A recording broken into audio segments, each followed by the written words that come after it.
Hello everyone, 7 अक्टूबर के important news को देखने का टाइम आ गया है। द हिंदू की कुछ इम्पोर्टेंट न्यूज़ देखते हैं। हमने कल देखा था कि नोबेल प्राइज़ को देने का सीजन चल रहा है। उसी में एक अपडेट आया है लिटरेचर पे नोबेल प्राइज़ का। ये किसे मिला है? तो ये जो मैडम है एनिक्स को ये जो नोबेल प्राइज़ मिला है, तो एनिक्स को नोबेल प्राइज़ मिला है वो लिटरेचर में मिला है। और लिटरेचर में भी एनिक्स की बात करें तो ये एक फ्रेंच राइटर है।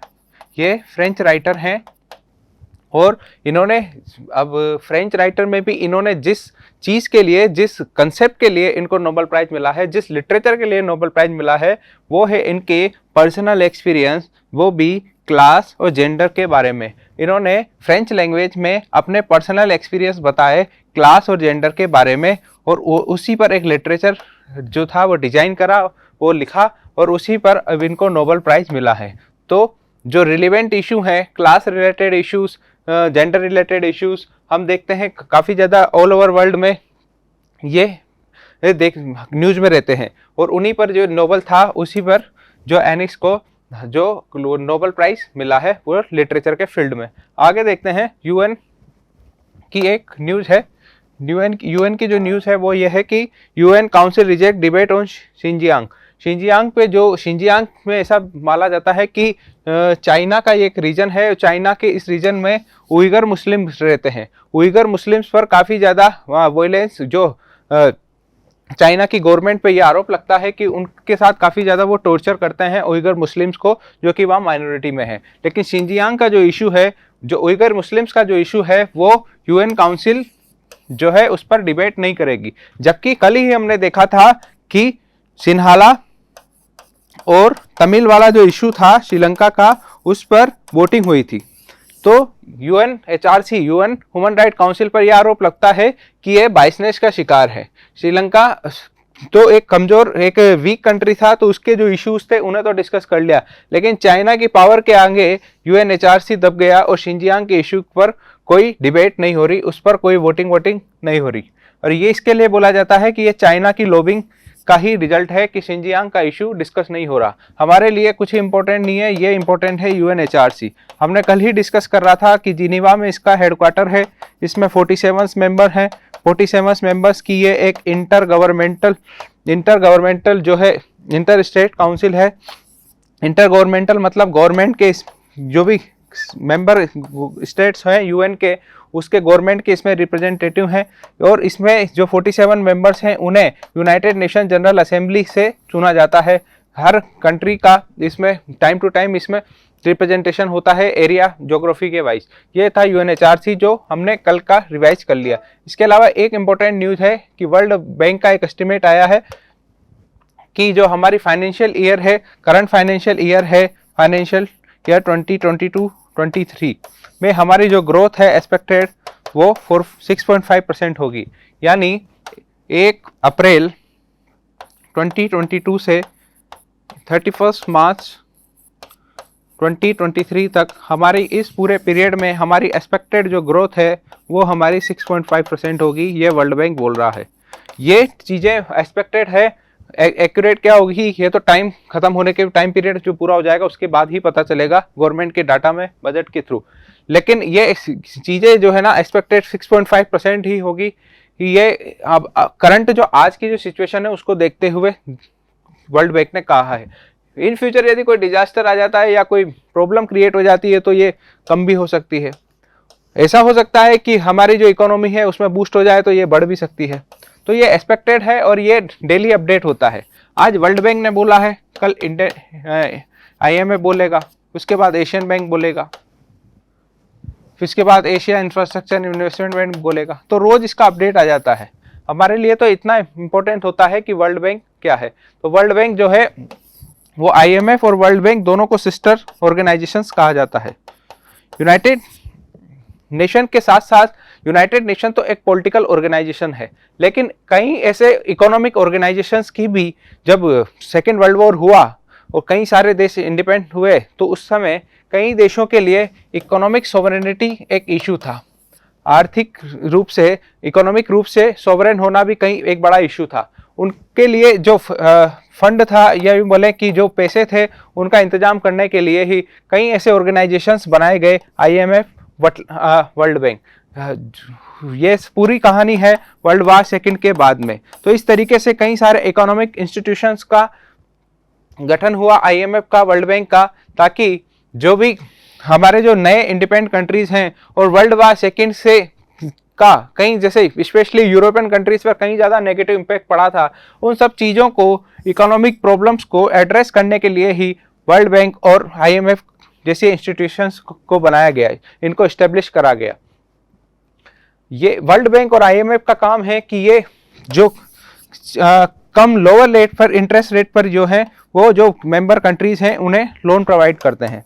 फॉर एग्जांपल आपको अब 1% एनुअल रेट पर यदि किसी कंट्री को लोन मिल रहा है तो वो ऑब्वियसली इस लोन को लेके एक, और स्पेशली लॉन्ग टर्म लोन्स जो कि 25 साल 50 साल के लोन और 1% इंटरेस्ट रेट पर आपको मिल रहे हो, तो कोई भी कंट्री इसमें इंटरेस्ट शो करेगी और वो पैसा वो अपने कंट्री के डेवलपमेंट पर, इंफ्रास्ट्रक्चर पर इन्वेस्ट कर देगी।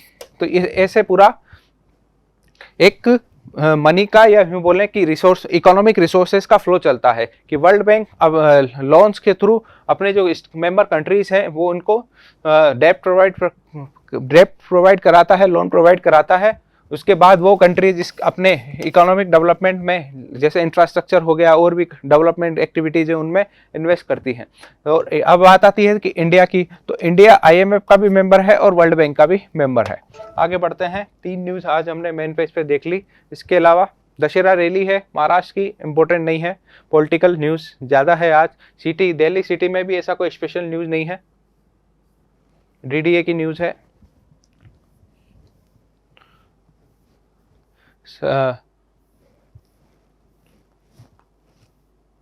ये अखलाक जो दादरी वाला केस हुआ था 6 से 7 साल पहले, उसी का दोबारा से उसकी न्यूज़ है। ऑब्वियसली ऐसे केस उसके बाद तो कई सारे केस आ गए। अखलाक के बाद हमारे झारखंड में हो गया, असम में हो गया। तो ये जो पूरे केसेस था वो था आपका, मैं इस पर एक ब्रीफ आइडिया दे दूं। दरअसल ये जो केस था वो था आपका मॉब लिंचिंग का केस था। मॉब लिंचिंग का मतलब आपको समझना होगा कि जो दादरी में जो हुआ था वो मॉब लिंचिंग का केस था। उसके बाद आपके कई जगह मॉब लिंचिंग के केस हुए, स्पेशली 2019-20 में और 21 में। ये 2 से 3 साल तो ऐसे थे जिसमें मॉब लिंचिंग अपने एक्सट्रीम लेवल पर था। मॉब लिंचिंग होती क्या है? मॉब लिंचिंग का मतलब होता है यदि ये कोई पर्सन जो कि जिसने कोई ऑफेंस करा है, जिसने कोई क्राइम करा है, या फिर इस पर क्राइम करने का डाउट है। पहली कंडीशन ऑब्वियसली कोई क्राइम करा है या फिर लोगों को क्राइम करने का डाउट है। तो ऐसी कंडीशन में जो भीड़ होती है वो ही इसको उस वहाँ पर तुरंत उसके साथ जस्टिस करने की, उस क्राइम के लिए जस्टिस करने पर को उतारू हो जाती है। मतलब वही भीड़ जो आसपास इकट्ठा होती है वही वहीं ऑन स्पॉट जस्टिस का कंसेप्ट लागू करने की कोशिश करते हैं। जबकि यदि कोई क्राइम करा है तो उस मैटर में यदि कोई जस्टिस करना भी है तो वो काम होता है हमारे कोर्ट का, लेकिन जो भीड़ है वही कोर्ट का काम करने लग जाती है। अब उसको भले वो पीट दें, उसको इतना पीट देते हैं कि कई बार उसकी डेथ हो जाती है।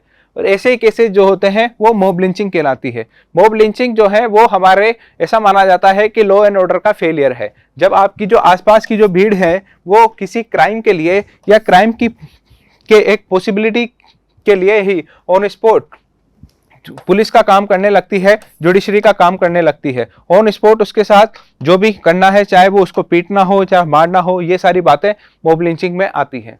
तो ये हमारे लॉ एंड ऑर्डर का फेलियर होता है। अब ये इतना भी याद रखना कि मॉब लिंचिंग होती क्या है, डेफिनेशन आप यदि किसी रिटर्न एग्जाम में लिख रहे हैं तो पूछ देगा, लेकिन ये जरूर पूछ सकता है कि मॉब लिंचिंग से निपटना के लिए क्या है, क्या मॉब लिंचिंग से निपटने के लिए जो भी भीड़ होती है उनको क्या सजा मिलती है। दरअसल मॉब लिंचिंग के लिए अभी हमारे पास कोई स्पेसिफिक लॉ नहीं है। इसके लिए हमारे पास कोई स्पेसिफिक लॉ नहीं है। हम अभी भी इंडियन पेनल कोड और CRPC की ही जो सेक्शंस हैं उन्हीं का यूज करते हैं, जो कि हम नॉर्मल क्राइम में यूज करते हैं। यानी मॉब लिंचिंग से निपटने के लिए कोई लॉ नहीं है। जब मॉब लिंचिंग के, मैंने अभी कहा पिछले कुछ साल में मॉब लिंचिंग के केसेस में काफ़ी ज़्यादा उसमें पॉजिटिव देखने को मिला था, मतलब काफ़ी ज़्यादा मॉब लिंचिंग के केस बढ़ गए थे। तो ऐसी कंडीशन में ये डिमांड उठी थी कि मॉब लिंचिंग से निपटने के लिए कुछ सेपरेट लॉज लाए जाए, लेकिन अभी भी मॉब लिंचिंग से निपटने के लिए कोई गवर्नमेंट ने इसमें कोई एक्शन नहीं दिखाया है। अभी भी आईपीसी और सीआरपीसी की जो सेक्शंस हैं उन्हीं का यूज़ करा जाता है, जो भी भीड़ होती है उसको, उस पर जो भी भीड़ से निपटने के लिए। आगे बढ़ते हैं।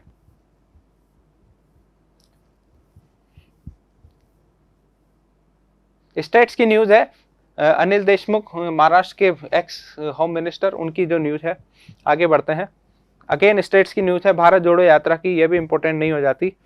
एडिटोरियल पे चलते हैं। एडिटोरियल भी आज कोई खास नहीं आया है, एक एडिटोरियल केवल खास आया है, वो है आपका इंडिया रशिया रिलेशन का। इंडिया रशिया रिलेशन बात करें तो इंडिया रशिया रिलेशन की अपनी आप में ही काफ़ी एक बड़ी हिस्ट्री रही है। स्पेशली जब रशिया के पहले जो यूएसएसआर था, सोवियत संघ था, उसके टाइम पे तो इंडिया रशिया रिलेशन जो है वो सबसे ज़्यादा अपने हाई लेवल पे थे। हाई लेवल का मतलब है कि सबसे ज़्यादा अच्छे थे।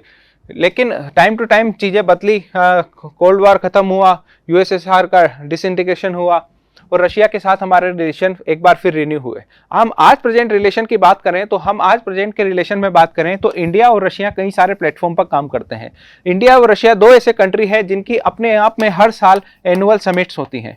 आप कभी भी नोटिस करना कि एक साल हमारे यहाँ के प्राइम मिनिस्टर रशिया, हर साल एक साल वो होगा जब हमारे यहाँ के प्राइम मिनिस्टर रशिया के विजिट पर जाते हैं और उसके अगले साल रशिया के जो प्रेसिडेंट होते हैं वो इंडिया की विजिट पर आते हैं। यानी ये फिक्स है कि एनुअल लेवल पर, यानी हर साल एक बार तो हमारा एक बार बायलैटरल समिट होगा। बायलैटरल समिट का मतलब होता है कि दोनों पार्टीज यानी इंडिया और रशिया एक प्लेटफॉर्म पर आएंगे और जो भी इश्यूज हैं उन पर डिस्कस करेंगे। इसके अलावा कई सारे ग्लोबल और रीजनल ऐसे ऑर्गेनाइजेशंस हैं जहां पर हम रशिया के साथ काम करते हैं। पहला है संघाई ऑर्गेनाइजेशन। इसके अलावा आपने ब्रिक्स का नाम भी सुना होगा।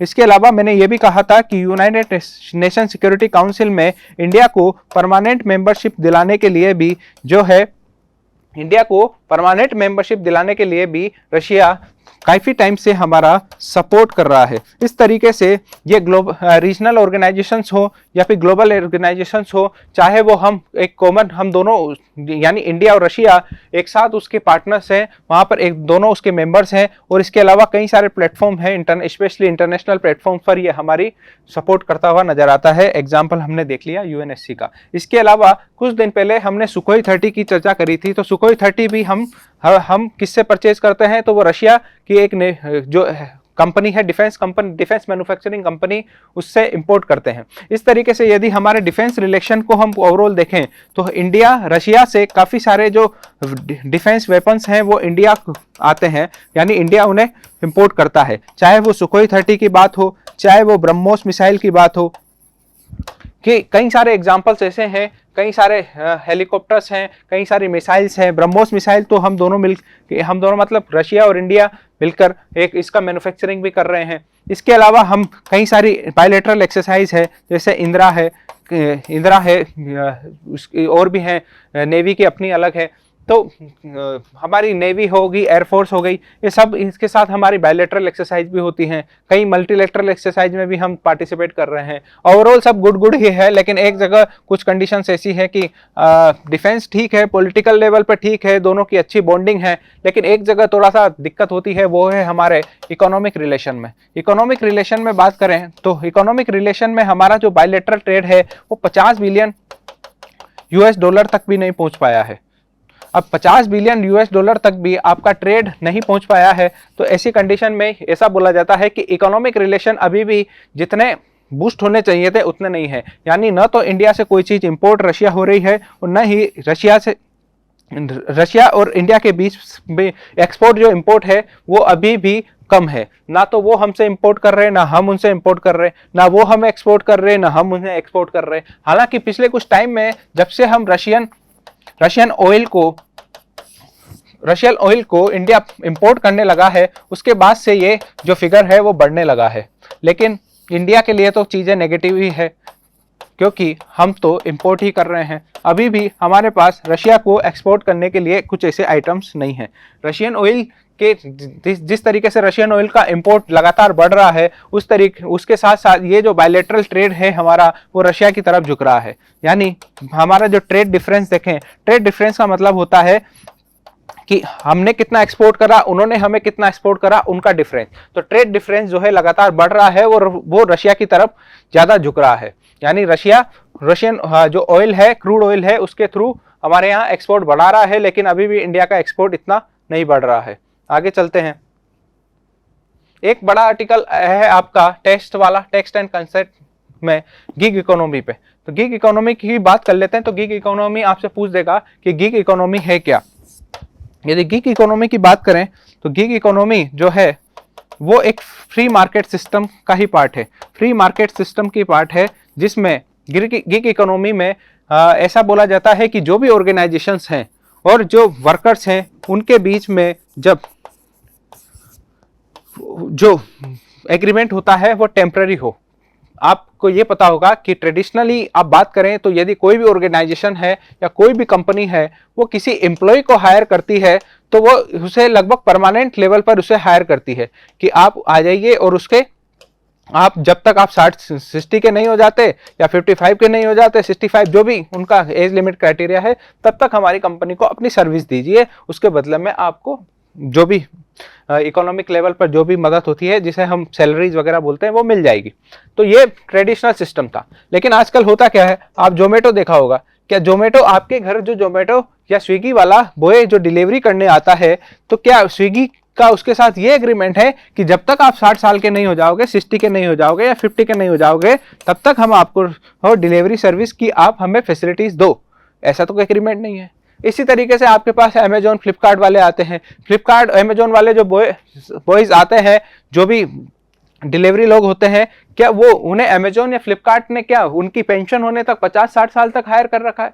ऐसा कुछ नहीं है। ये सारी चीजें जो है वो टेम्पररी चल रही है। यानी जब कोई ऑर्गेनाइजेशन या कोई कंपनीज किसी अपने जो वर्कर्स को ट्रेडिशनली लॉन्ग टाइम की जगह कुछ टाइम के लिए अपने साथ कॉन्ट्रैक्ट में रखती है, फॉर एग्जाम्पल 2 साल, 1 साल, 6 महीने, तो ऐसी कंडीशंस में और ऐसी जो इकोनॉमी होती है जहां पर जो एम्प्लॉयमेंट का जो नेचर है वो टेम्पररी बेसिस पर टेम्पररी बेसिस पर कॉन्ट्रैक्ट और टेम्पररी बेसिस पर टेम्पररी कॉन्ट्रैक्ट्स हो, तो ऐसे एम्प्लॉयमेंट स्ट्रक्चर जब आने लगता है तो फिर ऐसी इकोनॉमी को हम नाम दे देते हैं गिग इकोनॉमी। हमारे यहाँ एम्प्लॉयमेंट इस लेवल के काफी ज्यादा बढ़ रहे हैं जहां कंपनी जो है अपने एम्प्लॉयज को परमानेंट हायर करने की जगह टेम्पररी कॉन्ट्रैक्ट के बेसिस पर टेम्पररी 1 साल, 2 साल, 6 महीने, 5 साल इस तरीके से है एम्प्लॉयमेंट प्रोवाइड करा रही है। यानी फुल टाइम एम्प्लॉयमेंट से टेम्पररी एम्प्लॉयमेंट की तरफ शिफ्ट होना ही गिग इकोनॉमी कहलाता है।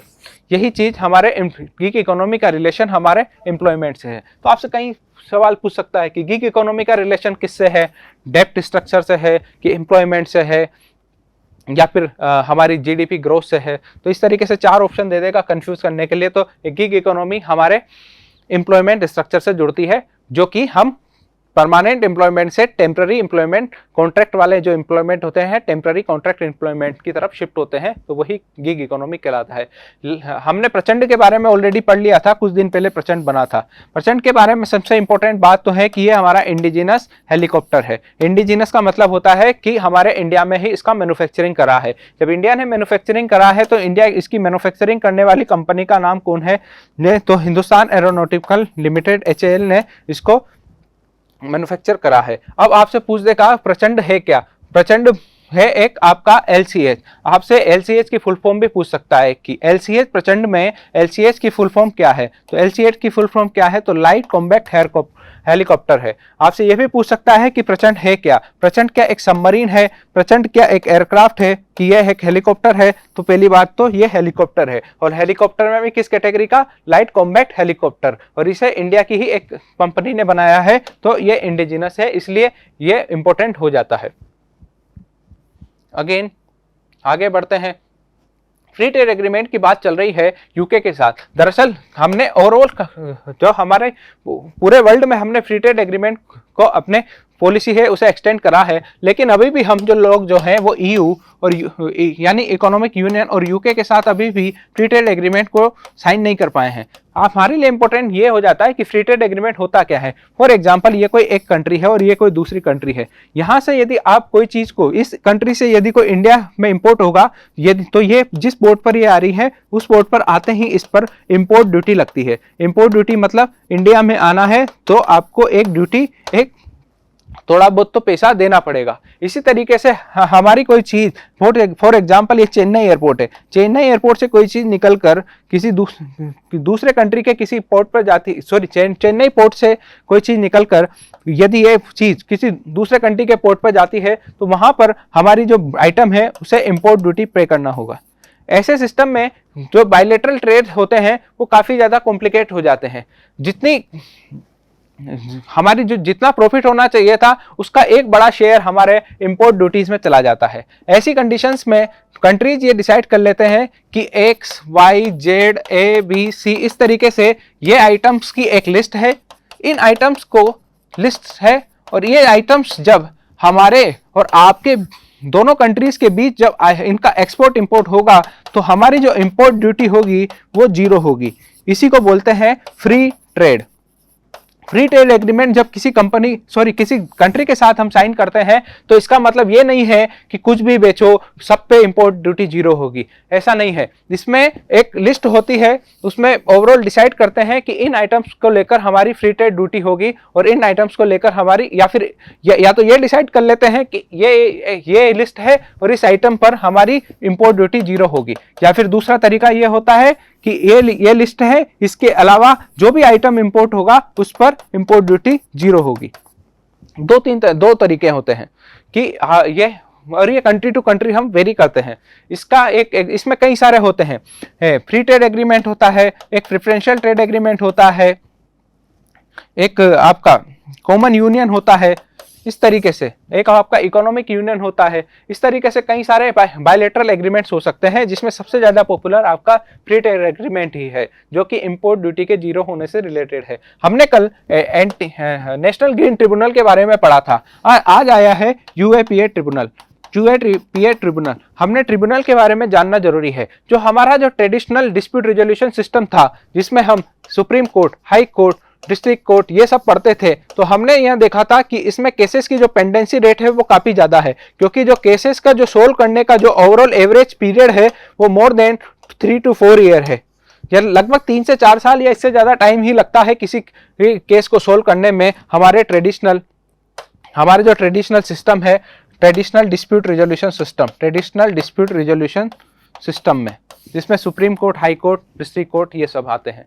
लेकिन इसी को बदलकर हमने कुछ ट्रिब्यूनल्स लाए थे, और उस ट्रिब्यूनल्स का इंटेंशन ही ये था कि केसेस की जो पेंडेंसी रेट है, केसेस का जो डिले का रेट है वो कम हो, स्पेशली उन केसेस में जिन्हें जल्दी सोल्व करना जरूरी है। जैसे UAPA के केसेस थे, इन्वायरमेंटल कंजर्वेशन से रिलेटेड थे। अब इन्वायरमेंटल कंजर्वेशन से रिलेटेड कोई केस है, यदि वो डिले होता जाएगा तो ऐसे में तो पहले तो इन्वायरमेंट का डिग्रेडेशन हो जाएगा, फिर उसके बाद उस केस पे सुनवाई होगी। तो ऐसे कुछ केसेस होते हैं, कुछ फील्ड होते हैं जहां पर आपको थोड़ा जल्दी एक्शन लेना जरूरी हो जाता है। तो ऐसे केसेस जो है वो ट्रिब्यूनल्स के थ्रू सोल्व होते हैं। हमने कल ये भी देखा था कि ट्रिब्यूनल्स का जो अपॉइंटमेंट है वो सेंटर करती है, तो सेंटर ने ही यहाँ पर दिनेश शर्मा को UAPA का ट्रिब्यूनल का जो है उसमें इसका अपॉइंटमेंट करा है, उसका हेड बनाया है, ट्रिब्यूनल का हेड बनाया है। तो ट्रिब्यूनल्स में जो अपॉइंटमेंट करती है वो सेंट्रल गवर्नमेंट करती है, जबकि सुप्रीम कोर्ट, हाई कोर्ट में कोलेजियम सिस्टम के थ्रू अपॉइंटमेंट होता है। इसके बाद एक आर्टिकल आया है कि डीलिमिटेशन कमीशन पर जम्मू कश्मीर डीलिमिटेशन कमीशन पर एक आर्टिकल आया है। हमारे लिए इंपॉर्टेंट ये हो जाता है कि डीलिमिटेशन कमीशन होता क्या है। दरअसल आप अपनी कॉन्स्टिट्यूएंट जो आपका टेरिटरी है उसको आपने देखा होगा। आपने ध्यान दिया कि ये वाला इलाका का रीजन, ये एक सांसद का या संसद का एक टेरिटरी है, इसके अलावा ये दूसरी हमारे टेरिटरी है, कॉन्स्टिट्यूएंट टेरिटरी है, फिर तीसरी कॉन्स्टिट्यूएंट टेरिटरी है। तो इसका डिवीजन होता कैसे है, क्या ये डिवीजन करता कौन है?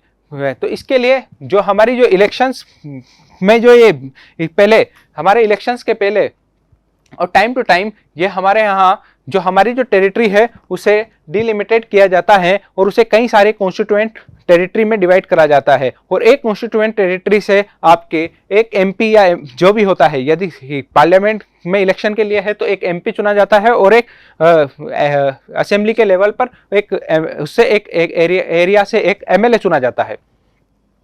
तो यदि इसमें देखें तो ये ओवरऑल यदि इंडिया है तो स्टेप 1 तो ये होता है कि पॉपुलेशन के बेसिस पर स्टेट्स को कॉन्स्टिट्यूएंट जो टेरिटरी दे दी जाती है।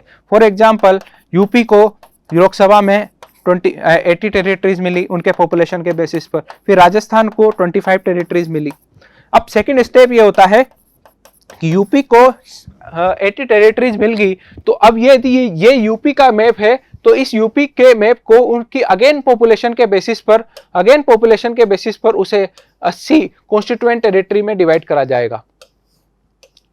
इसी तरह ये यदि राजस्थान का मैप है तो इस पूरे राजस्थान के मैप को राजस्थान के लिए यदि 20 उनकी पॉपुलेशन के बेसिस पर 25 कॉन्स्टिट्यूएंट टेरिटरी आई है तो उसको फिर अगेन 25 टेरिटरीज में डिवाइड करा जाएगा और एक टेरिटरी से एक हमारा एमपी मेंबर ऑफ पार्लियामेंट चुना जाता है। इस तरीके से ये काम जो है वो डिलिमिटेशन कमीशन करता है, जिसमें इलेक्शन कमीशन के, गवर्नमेंट के मेंबर्स होते हैं।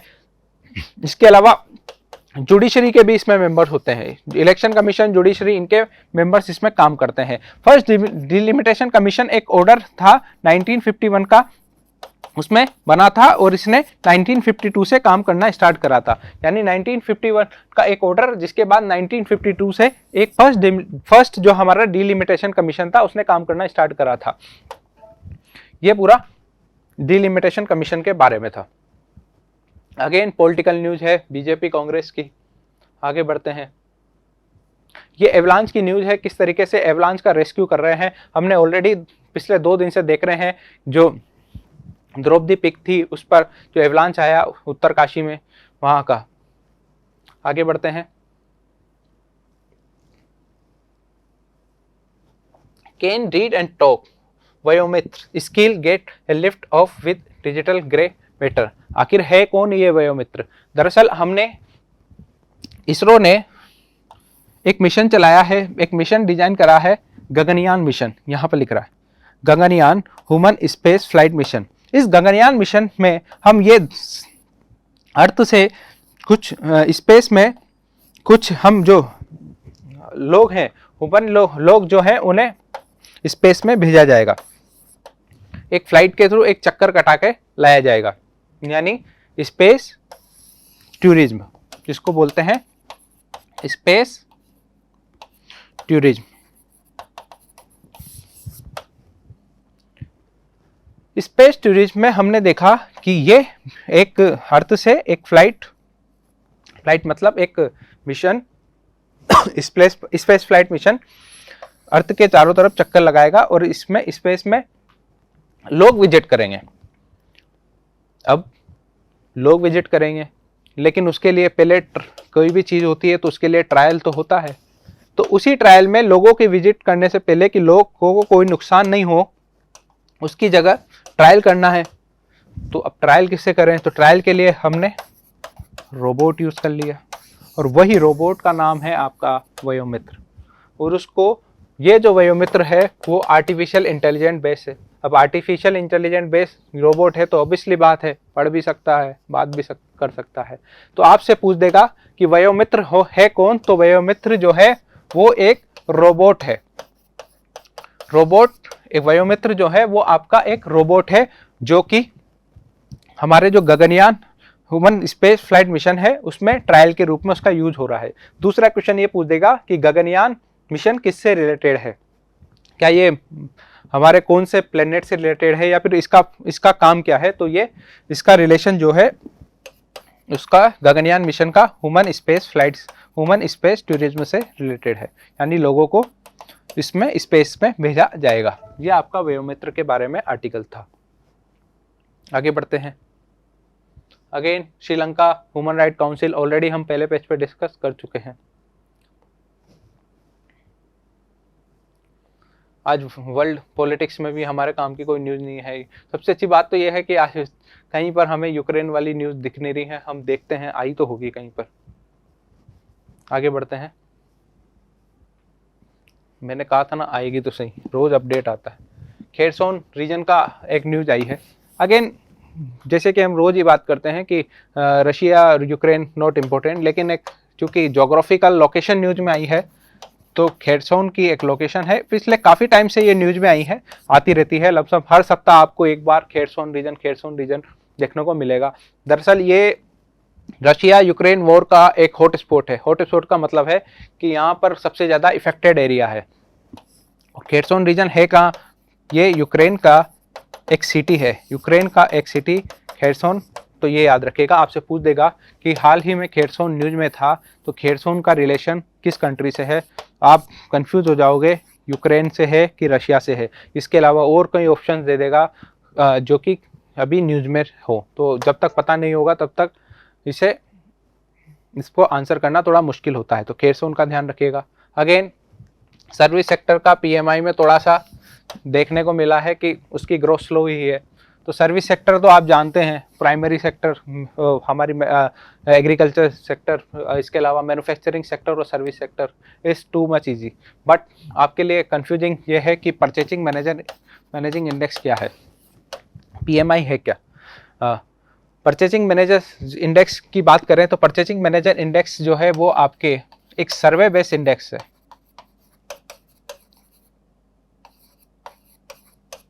एक सर्वे बेस्ड इंडेक्स है जिसे में हम इसमें हम प्रेजेंट और फ्यूचर की इकोनॉमिक कंडीशंस को उसको स्टडी करते हैं, यानी एक सर्वे करते हैं कि हमारी प्रेजेंट इकोनॉमिक कंडीशंस या फ्यूचर इकोनॉमिक कंडीशंस कैसी रहने वाली है। इंडेक्स है तो इंडेक्स की कुछ बास्केट होती है, कुछ सर्वे होगा, उस सर्वे के कुछ अपने क्वेश्चंस होंगे, जो भी उसमें क्राइटेरिया होता है उसके बेसिस पे ये सर्वे किया जाता है और इकोनॉमिक कंडीशंस को मेजर करा जाता है। अब रिजल्ट क्या आता है? रिजल्ट ये आता है कि परचेजिंग मैनेजर इंडेक्स का जो रिजल्ट है वो 0 से 100 के बीच में आ सकता है। यदि आप एवरेज देखें, यदि परचेजिंग मैनेजर इंडेक्स आपका 50 से कम है और यदि 50 से ज़्यादा है, दो कंडीशन देखते हैं। यदि 50 से कम है तो इसका मतलब ये होगा कि आपकी जो इकोनॉमी है वो कंप्रेस हो रही है। कंप्रेस होने का मतलब है कि इकोनॉमी में आपकी ग्रोथ स्लो हो रही है, इसे बोलते हैं डाउन होनी। आपकी इकोनॉमी दूसरे तरीके से सीधे शब्दों में बोले तो डाउन हो रही है। जबकि आपका पीएमआई यदि 50 से ज़्यादा है तो इसका मतलब है कि इकोनॉमी आपकी एक्सपेंड हो रही है। इकोनॉमी आपकी एक्सपेंड हो रही है, यानी इन फ्यूचर और प्रेजेंट में और इन फ्यूचर आपकी इकोनॉमी में बूस्ट देखने को मिलेगा। जबकि 50 से कम है पीएमआई तो इसका मतलब ये होगा कि आपकी इकोनॉमी आने वाले टाइम में कंप्रेस होगी, यानी उसमें स्लो देखने को मिलेगा। तो आपसे ये पूछ देगा कि पीएमआई में जो स्टैंडर्ड जो एवरेज देखते हैं वो 50 देखते हैं, ये याद रखिएगा, 50 से ज़्यादा 50 से कम। परचेसिंग मैनेजर इंडेक्स जो है वो कोई कंट्री नहीं निकालती है, ये ओवरऑल वर्ल्ड में काम करता है। कई सारे कंट्रीज इसमें के कंट्रीज में और कई सारे जो क्रेडिट रेटिंग एजेंसी हैं वो अब पीएमआई के स्टैंडर्ड का ही यूज़ करने लगे हैं। एक क्वेश्चन ये भी याद रखिएगा कि पीएमआई का रिलेशन किसी पर्टिकुलर कंट्री की इकोनॉमी से रिलेटेड नहीं है। ये पीएमआई हम किसी कंपनी का भी निकाल सकते हैं या किसी ग्रुप ऑफ कंपनीज का भी निकाल सकते हैं। तो ओवरऑल ये तो एक मेजरमेंट का तरीका है पीएमआई। तो आप चाहे वो किसी कंपनी का निकालें या 10 कंपनियों का एक साथ निकालें या पूरी कंट्री की इकोनॉमी का निकालें, तो अलग अलग जो क्रेडिट रेटिंग एजेंसी हैं वो अलग अलग लेवल पर काम करती हैं। कुछ कंपनीज का पीएमआई निकालती है, कुछ हमारे ओवरऑल कंट्री का पीएमआई निकालती है, कुछ ने हमारे देखो अभी केवल सर्विस सेक्टर का पीएमआई निकल कर आया है, ओवरऑल इकोनॉमी का नहीं। तो ये पीएमआई के बारे में इंपॉर्टेंट आर्टिकल था। Government release around 7,000 crore deficit grant to 14 state. दरअसल हमने तो देखा था कि हमारे यहाँ तो स्टेट को ये पैसे क्यों दे रहे हैं, central government specially central government की फाइनेंस मिनिस्ट्री 14 स्टेट्स को पैसे क्यों दे रही हैं, ऐसा क्या रीजन है कि दरअसल आप यदि ये है तो इकोनॉमिक न्यूज़, लेकिन ये इसका जो बेस है वो आर्टिकल 275 हमारी पॉलिटी से जुड़ता है। आर्टिकल 275 ये बोलता है कि फाइनेंशियल कमीशन की रिकमेंडेशंस पर जो हमारी फाइनेंस कमीशन होती है उसकी रिकमेंडेशंस पर सेंटर जो है वो स्टेट्स को रिवेन्यू डेफिसिट ग्रांट्स प्रोवाइड करेंगे। दरअसल जो भी ओवरऑल हमारे जो टैक्सेस का कलेक्शन होता है, ड्यूटीज का कलेक्शन होता है, फीस का कलेक्शन होता है, उसका डिवीजन होता है सेंटर और स्टेट के बीच में, और ये काम करता है फाइनेंस कमीशन। यदि इस डिवीजन में स्टेट को किसी तरीके का डेफिसिट होता है, रिवेन्यू डेफिसिट होता है, तो वो पैसा ग्रांट के थ्रू सेंटर स्टेट्स को प्रोवाइड करा जाता है। और कौन कितना पैसा देगा ये सेंट्रल गवर्नमेंट डिसाइड नहीं करती, ये हमारा फाइनेंस कमीशन डिसाइड करता है। फाइनेंस कमीशन जिसका जिक्र हमारे कॉन्स्टिट्यूशन के आर्टिकल 280 में है। आर्टिकल 280 में से एक फाइनेंस कमीशन डिसाइड करता है कि सेंटर स्टेट्स को कितना revenue deficit as a grant provide करेगा, और ये बात कहाँ लिखी हुई है? आर्टिकल 275 में। इसलिए सेंट्रल गवर्नमेंट की भी फाइनेंस मिनिस्ट्री बाउंडेड है रिवेन्यू डेफिसिट ग्रांट प्रोवाइड करने के लिए स्टेट्स को, और 14 स्टेट्स को ही अभी लगभग लगभग 7,000 करोड़ रुपए प्रोवाइड करा है रिवेन्यू डेफिसिट ग्रांट। तो रिवेन्यू डेफिसिट ग्रांट यानी आर्टिकल 275, और ये प्रोवाइड कर रही है आपकी फाइनेंस मिनिस्ट्री। हमने कल emergency credit line guarantee scheme की बात करी थी कि वो उसको एक्सटेंड करा था, कुछ उसमें चेंजेस आए थे हमारे जो एयरलाइन सेक्टर है, और उसी के थ्रू एक कंपनी है स्पाइसजेट, उसको पैसा वैसा मिला है, इंपॉर्टेंट नहीं है, हमने कल ही देख लिया। Emergency credit line guarantee scheme, हमने क्रेडिट लिमिट की भी बात कर ली थी उसमें कि क्रेडिट लिमिट होता क्या है। ये आज का कुछ इंपॉर्टेंट न्यूज़ से आगे चलते हैं स्पोर्ट्स पे। आज फिर इतनी इंपॉर्टेंट न्यूज़ नहीं है, वर्ल्ड कप के ही अपडेट आ रहे हैं। ये पूरा आज का न्यूज़पेपर था। Thank you very much.